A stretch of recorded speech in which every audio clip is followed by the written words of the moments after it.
రాజుగా పుడతాడనుకున్నారు. హేరోదు దగ్గరికి వెళ్ళారు. హేరోదు కుటుంబంలో పుట్టలేదు. ఎవరి కుటుంబంలో పుడుతున్నాడు? ఎందుకో తెలుసా?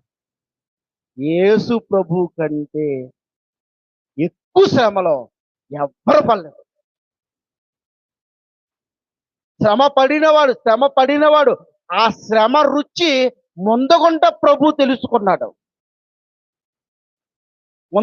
తెలుసుకున్నాడు. ఒక మనిషి, ప్రభువా నేను శ్రమ పడుతున్నాను, నేను కష్టపడుతున్నాను, నేను శ్రమల్లో ఉన్నాను, నువ్వు చింత లేదా అనడానికి అవకాశం లేకుండా ఆయన కంటే ఎక్కువ శ్రమలు మనం పడలేదు ప్రియమైన వాళ్ళరా.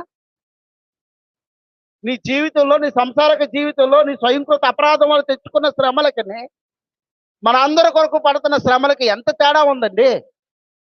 ఇద్దరు పిల్లల్ని పెంచడానికే లేదా ముగ్గురు పిల్లలు పెంచడానికే విపరీత